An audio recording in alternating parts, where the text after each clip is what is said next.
Hello students, मैं मुकेश सहारण संभव academy की ऑनलाइन प्लेटफॉर्म पर आप सभी का हार्दिक स्वागत अभिनंदन। तो हमारा जनरल साइंस में कंकाल तंत्र हमने पूरा पढ़ा था। आज एक नए टॉपिक के साथ एक नए टॉपिक की शुरुआत करेंगे। परिसंचरण तंत्र, सर्कुलेटरी सिस्टम। क्या होता है परिसंचरण तंत्र, सर्कुलेटरी सिस्टम, उसमें कैसे कैसे सर्कुलेटरी सिस्टम फंक्शन करता है, कार्य करता है, वही सभी बातें लेके आप सभी एक बार इस वीडियो को लाइक करें, ज़्यादा से ज़्यादा अपने साथियों के साथ शेयर कर दें तथा संभव एकेडमी श्री गंगानगर के ऑनलाइन प्लेटफॉर्म को सब्सक्राइब करें। यानी हमारा जो चैनल है उसको क्या कर डालें, सब्सक्राइब कर दें। स्टार्ट करते हैं नया चैप्टर, परिसंचरण तंत्र।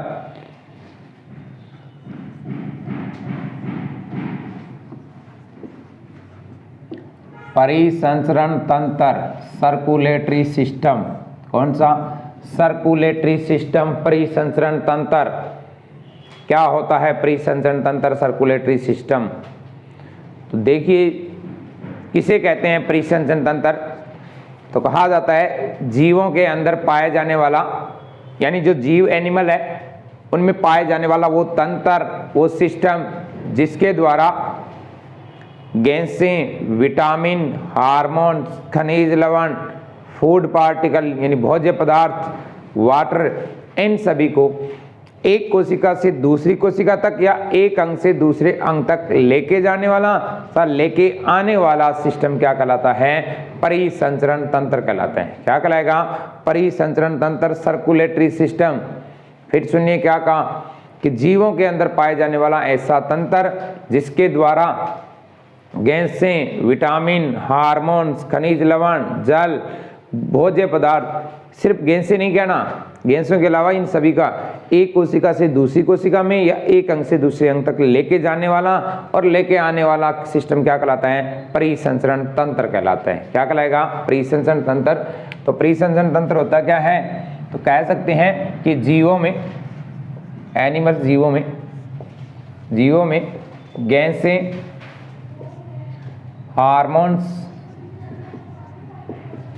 हार्मोन्स, विटामिन, मिनरल्स यानी खनिज लवण, जल, खनिज लवण, जल यानी H2O,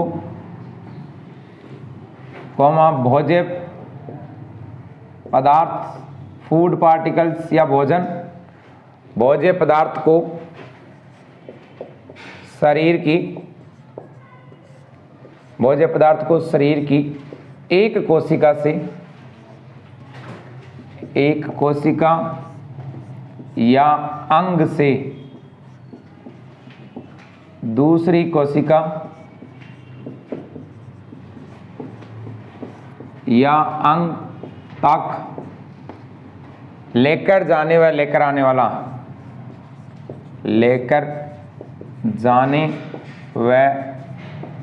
आने वाला तंत्र परिसंचरण तंत्र कहलाता है। क्या कहलाएगा? परिसंचरण तंत्र कहलाता है।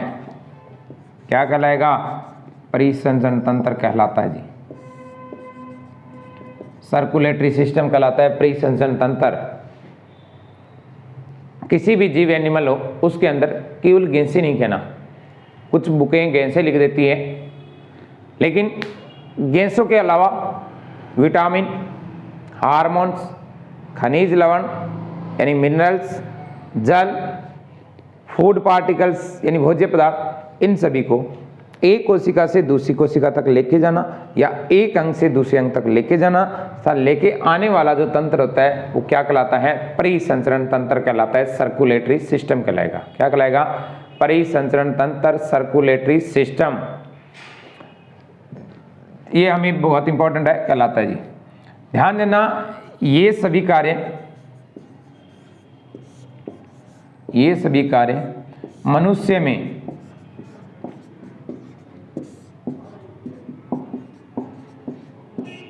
रक्त के द्वारा होते हैं, रक्त के द्वारा संपन्न होते हैं। ये सभी कार्य मनुष्य में कैसे होते हैं? रक्त के द्वारा क्या होते हैं? संपन्न। मनुष्य में रक्त के द्वारा संपन्न होते हैं। इसी कारण से मनुष्य में इसे रक्त परिसंचरण तंत्र कहते हैं। क्या कहते हैं? रक्त परिसंचरण तंत्र, ब्लड सर्कुलेटरी सिस्टम कहते हैं। क्या कहते हैं? Blood circulatory. नॉर्मल की परिसंचरण तंत्र क्या होता है? तो किसी भी जीव में, वो कोई सा भी जीव हो सकता है, उस जीव के अंदर गैसें, हार्मोन्स, विटामिन, खनिज, लवण, मिनरल को शरीर के एक अंग से दूसरे अंग तक या एक कोशिका से दूसरे कोशिका तक लेके आने वाला तंत्र क्या कहलाता है? परिसंचरण तंत्र कहलाएगा, सर्कुलेटरी सिस्टम है।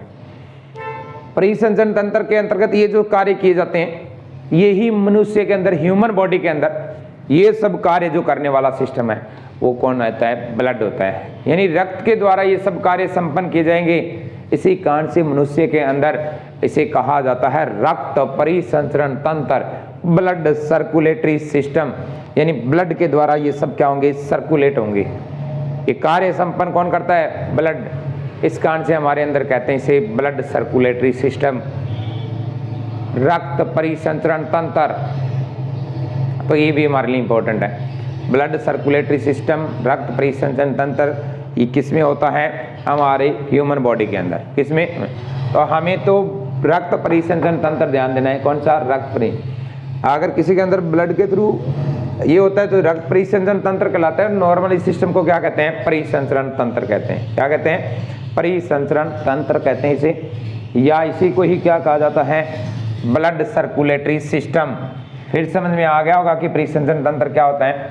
ऐसा तंत्र जिसमें से गैसें, हार्मोन्स, विटामिन, खनिज, लवण, पोषक पदार्थ सभी को एक कोशिका से दूसरी कोशिका तक लेके जाने वाला और लेके आने।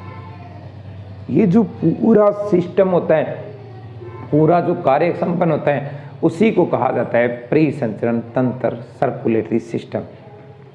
और ह्यूमन बॉडी में ये सब फंक्शन करता है ब्लड यानी रक्त। इसीलिए हमारे अंदर इसको क्या कहते हैं? रक्त परिसंचरण तंत्र, blood circulatory system. Blood circulatory system जो होता है, रक्त परिसंचरण तंत्र, वो 2 प्रकार का होता है। ब्लड सर्कुलेटरी सिस्टम कितने प्रकार का होता है? 2 प्रकार का। परिसंचरण तंत्र कितने टाइप का? 2। एक होता है ओपन सर्कुलेटरी सिस्टम, खुला परिसंचरण तंत्र, खुला परिसंचरण तंत्र, ओपन सर्कुलेटरी सिस्टम।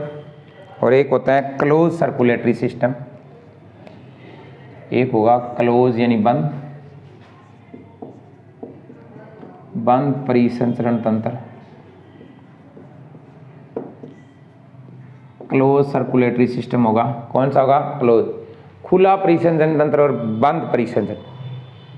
क्या होता है ओपन सर्कुलेटरी सिस्टम और क्या होता है क्लोज सर्कुलेटरी सिस्टम? खुले प्रकार के परिसंचरण तंत्र में क्या होगा, बंद प्रकार के परिसंचरण तंत्र में क्या होगा, उसी को हमने चेक करना है।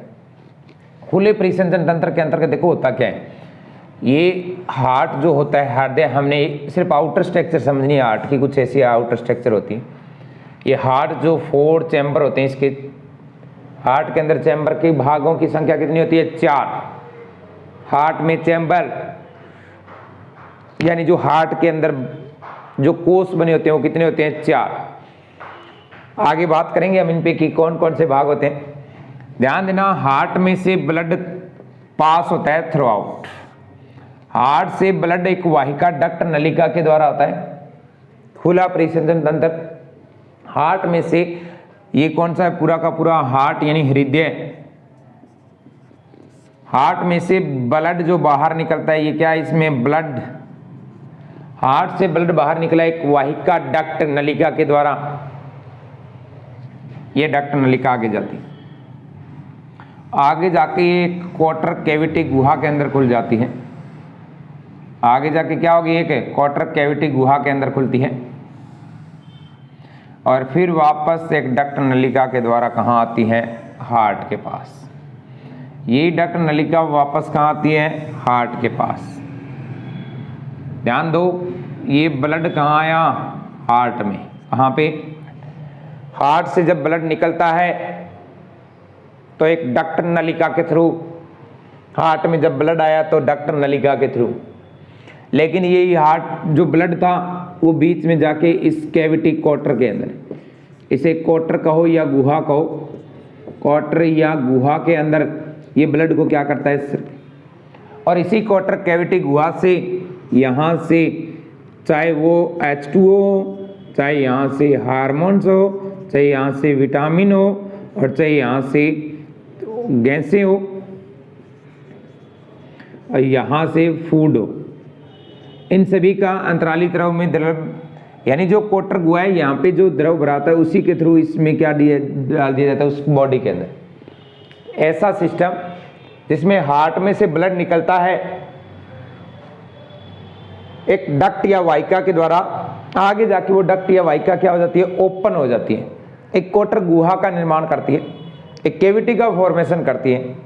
इस कैविटी के अंदर ये जो ब्लड जाएगा, यहीं से कैविटी से हार्मोन्स, विटामिन, गैसेस, जो जो बॉडी को रिक्वायरमेंट होती है वो सब यहीं से डाल दिया जाएगा, और ये यहाँ से कहाँ जाएंगे, इसकी बॉडी में। किस में जाएंगे, पूरे शरीर के अंदर बॉडी में जाएंगे, और जो शेष ब्लड होगा वो वापस कहाँ आएगा, हार्ट के अंदर।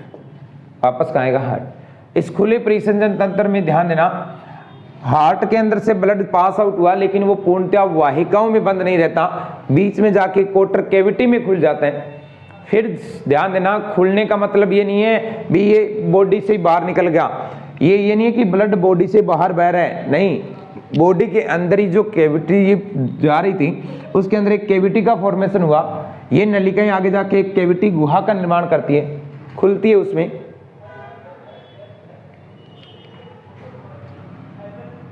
थोड़ा सा सोचें, जब अगर डक्ट नलिका से ब्लड आ रहा है, आगे जाके कैविटी में खुल गया, वो खुलने का अर्थ फिर कह रहा हूँ बाहर नहीं है, इस कैविटी में खुल रहा है, और यहीं से हर एक गैस से विटामिन हार्मोन का क्या किया जाएगा, ट्रांसफर किया जाएगा, यानी यहाँ से सर्कुलेट किया जाएगा, और वापस जो ब्लड रह जाता है वो हार्ट में। क्या हार्ट से निकला हुआ ब्लड पूर्णतः वाहिकाओं में बंद है, नहीं जी, बीच में वो कैविटी क्वार्टर के अंदर क्या हो गया, खुल गया, ओपन हो गया। इस कारण से खुले परिसंचरण तंत्र जो होता है, ओपन सर्कुलेटरी सिस्टम होता है, इसी में रक्त का पूर्ण दबाव नहीं रहता। खुले परिसंचरण तंत्र में क्या नहीं होता, रक्त का पूर्ण दबाव नहीं रहता, पूर्ण दबाव, प्रेशर नहीं रहता, नहीं रहता है, यानी हार्ट से जो ब्लड निकला उसका पूर्ण प्रेशर नहीं रहा, वो पूरे दबाव के साथ, प्रेशर के साथ आगे फ्लो नहीं होता, बहता नहीं है, यानी उसका दबाव क्या हो गया, यहां कम। ये खुला परिसंचरण तंत्र के एग्जाम्पल ध्यान देना कि एग्जाम्पल किन के अंदर पाए जाते हैं एग्जाम्पल, तो ये एग्जाम्पल ध्यान देना हमने। खुले परिसंचरण तंत्र के अंतर्गत एग्जाम्पल आते हैं आर्थ्रोपोडा संघ के प्राणी। खुले परिसंचरण तंत्र में कौन सा आता है, आर्थ्रोपोडा संघ के प्राणी। कि आर्थ्रोपोडा क्या होता है जी, आर्थ्रोपोडा ऐसे एनिमल्स, हाँ हो सकता है किसी ने ये पढ़ा हो कि आर्थ्रोपोडा जिसके 8 पैर हो, पोडा यानी पैर, आर्थो 8, गलत पढ़ा है अगर वो हमने पढ़ा है तो ये, अगर आर्थ्रोपोडा का अर्थ हमने ये पढ़ा है कि आर्थो मीन्स 8, पोडा मीन्स पैर, के 8 पैर होते हैं वो आर्थ्रोपोडा के संघ के प्राणी होते हैं, नहीं, बिल्कुल गलत है हमने। आर्थ्रोपोडा का अर्थ होता है संधि युक्त उपांग, जॉइंटेड पैर, लेग्स जिसके पाए जाते हैं। आर्थ्रोपोडा का अर्थ क्या होता है, संधि युक्त उपांग। कौन सा, संधि युक्त उपांग, जॉइंटेड पैर, जिनके जॉइंटेड लेग्स पाए जाते हैं वो कौन से होते हैं, यही होते हैं जॉइंटेड लेग्स, जिसमें पैर पाए जाएंगे वो। जैसे एग्जांपल बताता हूं, आर्थ्रोपोडा के अंदर नाम सुना होगा कॉकरोच, तिलचट्टा कॉकरोच, नाम सुना होगा बिच्छू, कौन सा, बिच्छू। जो कॉकरोच होता है उसी कॉकरोच के पैर देखे जाएं तो उन पैरों के अंदर क्या होते हैं, इस तरीके से यहाँ जो कॉकरोच होता है उसके क्या होंगे, पैर संधि युक्त उपांग होते हैं, जॉइंटेड पैर होते हैं। कौन से होंगे, जॉइंटेड पैर होते हैं, संधि युक्त उपांग पाए जाते हैं। इसी तरीके से बिच्छू जो होता है, बिच्छू के भी क्या होंगे, संधि युक्त उपांग होते हैं, जॉइंटेड पैर होते हैं। ध्यान देना, कॉकरोच की टांग की संरचना बता रहा हूं, उसकी बॉडी से कॉकरोच की टांग से कुछ इस तरीके की बॉडी जुड़ी होती है।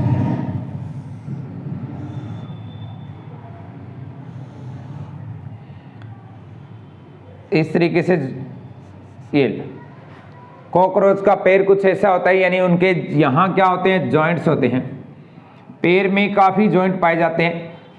बिच्छू में भी इसी तरीके से जॉइंटेड पैर पाए जाएंगे, यानी संधि युक्त पैर होते हैं, जॉइंटेड फुट पैर।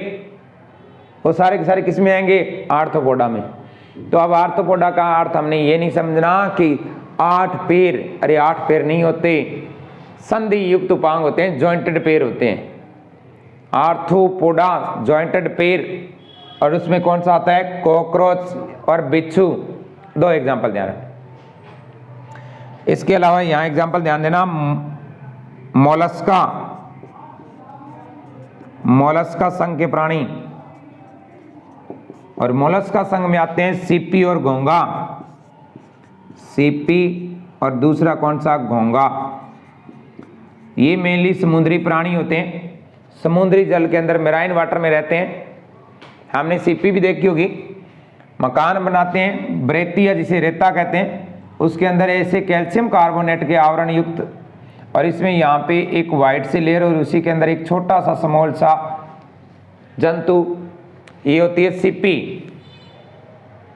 ये पूरी सीपी, अगर ये पूरा क्लोज है, बंद है, तो आप देखोगे इसके अंदर यहाँ पे जो एक छोटी सी लेयर पाई जा रही है, इसी में एक एनिमल्स है, सीपी कहलाता है। लेकिन यही सीपी मान लो यहाँ से ब्रेक डाउन है, टूटी हुई है, तो इसके अंदर हमें कोई इंसेक्ट नहीं दिखाई,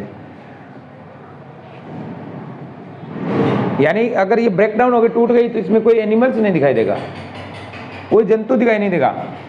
ये यहाँ से इसको छोड़ के कहाँ चला गया, बाहर समुद्र में, और पीछे ये क्या रह जाता है, कैल्शियम कार्बोनेट का कवच, CaCO3, कैल्शियम कार्बोनेट का क्या होता है, कवच।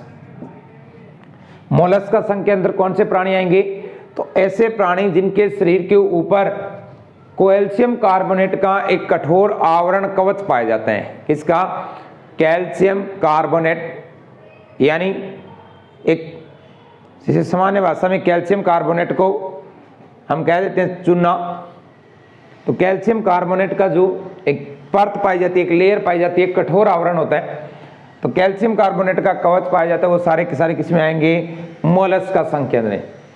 सीपी या घोंगा, आपने देखा होगा जो कि मंदिरों के अंदर शंख जो होता है, वो शंख, वो जीव होता है था एक, उस जीव के ऊपर जो घोंगा था, उस घोंगे के ऊपर एक कैल्शियम कार्बोनेट का कवच आवरण बन गया। वो जैसे जैसे घोंगा बड़ा हुआ, उसने अपने ऊपर कैल्शियम कार्बोनेट के कवच को भी क्या किया, बड़ा, और धीरे धीरे वो बहुत बड़ा हो गया। एक टाइम के बाद जब वो घोंगा परिपक्व हो जाता है, मैच्योर हो जाता है, उस कवच को, कैल्शियम कार्बोनेट हार्ड कवच को छोड़ के वो आगे चला गया। पीछे जो शेष आवरण रह गया, जो उसका कठोर कवच है, वही क्या कहलाता है, शंख कहलाता है। क्या कहलाता है, शंख। वो तो उसका एक आवरण है, वो जीव तो उसे छोड़ के चला गया, जीव नहीं है अब उसके अंदर, जीव तो छोड़ के क्या हो गया, चला गया, लेकिन जो आवरण रह गया वो क्या कहलाता है, शंख कहलाता है। इसी तरीके से हम इसको सीपी कह देते हैं कि ये कैल्शियम कार्बोनेट का जो कठोर आवरण दिखाई देता है, सीपी। अरे सीपी तो इसके अंदर एनिमल था, जीव था, जो इसको छोड़ के चला गया है। अगर ये ब्रेक डाउन हो गई, टूटी हुई है, तो हम बहुत सारे ऐसे सीपी की जो देखते हैं कि ऐसे भी मिल जाते हैं, ऐसे भी मिल जाते हैं, यानी ये टूटी हुई है, तो इनके अंदर कोई भी एनिमल प्रेजेंट नहीं है, वो इसे छोड़ के चला गया। तो ध्यान देना, ऐसा परिसंचरण तंत्र जिसमें से हार्ट में से ब्लड बाहर निकले डक्ट वाहिका के थ्रू, लेकिन ये पूर्णतः वाहिकाओं में बंद नहीं रहता, आगे जाके एक कोटर या गुहा के अंदर क्या हो जाता है, ओपन हो जाता है, यानी ये खुल जाता है। इसी कारण से इसका नाम क्या पड़ा, ओपन सर्कुलेटरी सिस्टम, खुला परिसंचरण तंत्र। और इस खुले परिसंचरण तंत्र के कारण से यहाँ पे ब्लड का प्रेशर मेंटेन नहीं रहता। जो ब्लड प्रेशर होता है, रक्त का दबाव पूर्ण नहीं रहता। ये छोटे जीवों में तो चल जाता है, लेकिन बड़े जीवों में ऐसा संभव नहीं है, क्योंकि हमारा हार्ट यहाँ पे, हमने मान लो हाथ को ऐसे कर लिया, हाथ को ऊपर, इस हाथ को मैंने ऊपर कर लिया, यहाँ से हार्ट को इतना प्रेशर लगाना पड़ेगा कि इस ऊपर की अंगुली तक, सबसे जो टिप पे है वहाँ तक भी ब्लड सप्लाई हो, वहाँ तक भी ब्लड जाए, और उसके लिए प्रेशर मेंटेन करना पड़ता है। तो ये हमने ध्यान देना है कि खुले परिसंचरण तंत्र के अंतर्गत कौन कौन से एग्जाम्पल आएंगे। आर्थ्रोपोडा और मोलस्का संघ के प्राणी आएंगे। कौन से? एक आर्थ्रोपोडा संघ के प्राणी और दूसरे कौन से? मोलस्का संघ के प्राणी आएंगे। दूसरा बंद परिसंचरण तंत्र। कौन सा? बंद परिसंचरण तंत्र, क्लोज सर्कुलेटरी सिस्टम, ऐसा परिसंचरण तंत्र जिसमें से हार्ट में से ब्लड बाहर निकले एक डक्ट वाहिका के थ्रू, और वो आगे पूरे के पूरे जब फैलता है, जाता है, तो डक्ट नलिका के थ्रू ही जाए। ध्यान देना, इसमें भी हार्ट के वही 4 चैम्बर। एक बार हमने सिर्फ आउटर स्ट्रक्चर समझनी है, ये छोटे बड़े नहीं होते, एक जैसे होते हैं बस। यहां इसी हृदय से यहां से डक्ट वाहिका निकली, जिसमें क्या है? ब्लड। इसमें क्या है? ब्लड। हार्ट ब्लड को पंप करता है, प्रेशर से आगे भेजते हैं। ये डक्ट नलिका आगे इस तरीके से जो आगे जाती है, ये बिल्कुल पतली पतली पाइपों में बन जाती है। ये आगे क्या होगी? बिल्कुल पतली पाइपों में इस तरीके से बन जाती है। आगे ये बिल्कुल पतली, और लास्ट के अंदर ये बिल्कुल ऐसी पतली पतली पाइपों में बन जाएगी, बिल्कुल पतली पतली सभी के। और ये जो पतली नलिकाएं होती है, जिन्हें केशिकाएं भी कह सकते हैं, कैपिलरीज, इन्हीं केशिकाओं से क्या किया जाएगा? चाहे O2 हो, चाहे सी गैसें हो, CO2 की बजाय क्या लिख दिया हमने? Gas, vitamin, hormones, food particle, H2O यानी जल, इन सभी का यहाँ से क्या किया जाता है? ट्रांसफर किया जाता है। हमारे हर एक सेल या हर एक ऑर्गन तक, जो भी हमारे सेल्स हैं या जो ऑर्गन है, इन्हीं सेल या ऑर्गन तक क्या होगा? यहाँ तक ये गैसें, हार्मोन्स, विटामिन, इन्हीं केशिका या कैपिलरी के थ्रू क्या होगा? ट्रांसफर होगा। यहाँ से ये इनको, और जो रिमेनिंग शेष ब्लड है वो वापस इन डक्ट नलिकाओं के द्वारा, और वापस ये डक्ट नलिकाएं क्या हो गई? बड़ी हो गई, और वापस कहाँ तक आता है? हार्ट तक आता है। वापस कहाँ आएगा? हार्ट में। ये डक्ट वाहिका के थ्रू ही कहाँ आएगा? वाहिका डक्ट, और इसी के थ्रू कहाँ? हार्ट में। ये क्या आ रहा है? ब्लड। तो ऐसा परिसंचरण तंत्र जिसमें हार्ट में से ब्लड बाहर निकले एक डक्ट वाहिका नलिका के थ्रू ही निकल रहा है। वाहिका नलिका ही तो है इसमें। हार्ट में से ब्लड बाहर निकले एक डक्ट वाहिका नलिका के थ्रू, और ये ब्लड आगे बिल्कुल पतली पतली नलिकाओं में बंट जाता है, जिन्हें कहते हैं कैपिलरीज यानी केशिकाएं। क्या कहेंगे? कैपिलरीज या केशिकाएं। यहां से हर एक कोशिका के अंदर क्या किया जाएगा? हर एक ऑर्गन के पास जैसे विटामिन, हार्मोन, फूड, जल, इन सभी को ट्रांसफर किया जाएगा, और बाद में यही जो पतली पतली नलिकाएं वो वापस इस ब्लड को एक बड़ी नलिका के द्वारा कहाँ लाया जाता है? हार्ट के पास। ब्लड चला भी डक्ट वाहिका के अंदर, और पूरी बॉडी के अंदर डक्ट वाहिका में ही बंद रहते हैं, कहीं ओपन नहीं होता, कहीं खुलता नहीं है। पूर्णतया वाहिकाओं बंद परिसंचरण तंत्र में रक्त पूर्णतया वाहिकाओं में बहता है। डक्ट के अंदर नलिकाओं में, वाहिकाओं में बहता है। पूर्णतया डक्ट वाहिका नलिका में बहता है। इसी कारण से इसे क्या कहते हैं? बंद परिसंचरण तंत्र। वाहिकाओं में बहने के कारण से बंद परिसंचरण तंत्र के अंदर रक्त का पूर्ण दबाव बना रहता है, पूर्ण दबाव बना रहता है। ब्लड का प्रेशर क्या रहता है? यहाँ पे मेंटेन। रक्त जो ब्लड है उसका प्रेशर क्या रहेगा? यहाँ पे मेंटेन रहेगा। इसी कारण से हमारे हर एक सेल या ऑर्गन के पास जो इतने हार्ट से इतने दूर है उनके पास भी ब्लड बहुत फास्टली यानी प्रेशर से पहुंच जाता है, क्योंकि ब्लड 100% डक्ट या वाहिकाओं के अंदर फ्लो होता है, बहता रहता है। तो ये हमें ध्यान देना है। तो यहाँ पूर्णतः वाहिकाओं में क्या रहता है, ये बंद रहता है। तो ब्लड पूर्णतः जब वाहिकाओं में बंद रहेगा तो क्या कहलाएगा, बंद परिसंचरण तंत्र, क्लोज सर्कुलेटरी सिस्टम, यानी ब्लड 100% क्लोज ही रहता है, उसके अंदर ही बंद रहता है। यहाँ खुले परिसंचरण तंत्र में बीच में एक डक्ट नलिका के द्वारा इस कैविटी में खुल जाता है, जिस कारण से रक्त का पूर्ण दबाव नहीं है। खुले परिसंचरण तंत्र के एग्जाम्पल आर्थ्रोपोडा संघ के प्राणी और दूसरे कौन से, मोलस्का संघ के प्राणी, इसमें सीपी घोंघा आता है। बंद परिसंचरण तंत्र के अंदर एग्जाम्पल देखा जाए कि बंद परिसंचरण तंत्र के अंतर्गत एग्जाम्पल कौन कौन से आते हैं, तो यहां आते हैं जी, एक तो एनेलिडा संघ के प्राणी, एनेलिडा जिसमें केंचुआ आ जाता है, और दूसरा कौन सा, कशेरुक, कशेरुक प्राणी, यानी जिनके अंदर रीढ़ की हड्डी होती है। एनेलिडा में कौन सा आएगा, केंचुआ, कौन सा, केंचुआ। एनेलिडा यानी केंचुए के अंदर भी बंद प्रकार का परिसंचरण तंत्र होता है। और कशेरुक प्राणी, कशेरुक कौन से होते हैं, जिनके अंदर क्या पाई जाती है, रीढ़ की हड्डी। कशेरुक दंड प्रेजेंट होता है, वो कौन सा होता है, ये होता है। ऐसे प्राणी जिनके लाइफ में, जीवन काल में कभी ना कभी कशेरुक दंड यानी रीढ़ की हड्डी, जो बैकबोन होती है, ये रीढ़ की हड्डी कभी ना कभी पाई जाती हो, चाहे वो जन्म से पहले भ्रूण अवस्था में हो, जन्म के बाद में, लेकिन लाइफ में अगर ये पाई जाती है तो वो सारे के सारे प्राणी किसमें आएंगे, कशेरुक। हमें तो यहाँ एग्जाम्पल जो ध्यान देना है ना, कशेरुक प्राणी में मेन कौन सा, मनुष्य। मनुष्य में किस प्रकार का परिसंचरण तंत्र होता है, बंद परिसंचरण तंत्र होगा, क्लोज सर्कुलेटरी सिस्टम होगा। मनुष्य के अंदर कौन सा होता है, क्लोज सर्कुलेटरी सिस्टम, बंद प्रकार का परिसंचरण तंत्र होता है। तो ये हमें बात ध्यान रखनी। परिसंचरण तंत्र के अध्ययन को अगर पूछा जाए कि परिसंचरण तंत्र की जो स्टडी करते हैं, इसके अध्ययन को क्या कहा जाता है, परिसंचरण तंत्र की जो अध्ययन किया जाएगा, इस अध्ययन, इसकी स्टडी को क्या कहा जाता है, तो ध्यान देना, इस स्टडी को कहा जाता है एंजियोलॉजी।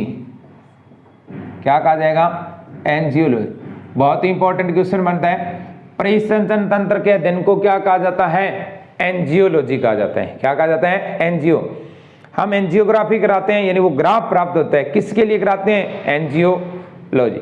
जो एंजियोलॉजी वो किसका स्टडी करती है, सर्कुलेटरी सिस्टम का, परिसंचरण तंत्र का। परिसंचरण तंत्र के अध्ययन को किस नाम से जाना जाता है, तो एंजियोलॉजी कहा जाता है। क्या कहा जाता है, एंजियोलॉजी कहा जाता है। जो ग्राफ प्राप्त होगा वो क्या कहलाएगा, एंजियोग्राफी। क्या होगा, एंजियो। तो परिसंचरण तंत्र के अध्ययन को क्या कहा जाता है, एंजियोलॉजी। एंजियोलॉजी का अगर जनक पूछा जाए, एंजियोलॉजी का जनक, तो जनक होता है विलियम हार्वे को माना जाता है। किसको, विलियम हार्वे। विलियम हार्वे को क्या माना जाता है, एंजियोलॉजी का जनक। कि एंजियोलॉजी को सबसे पहले बताने वाला कौन था, विलियम हार्वे। याद कर सकते हो कि विलियम हार्वे हारा नहीं था, पूरा अध्ययन किया था। क्या, विलियम हार्वे हारा नहीं था, पूरा अध्ययन किया था, यानी एंजियोलॉजी पूरा। तो ये परिसंचरण तंत्र के बारे में बेसिक बातें थी हमारे सामने। किसके बारे में, परिसंचरण तंत्र के बारे में, कि परिसंचरण तंत्र क्या होता है, परिसंचरण तंत्र में कैसे, किस चीज का अध्ययन करते हैं। फिर ब्लड जो सर्कुलेट होता है उसके आधार पे हम मनुष्य को क्या कहा जाता है, कि रक्त परिसंचरण तंत्र।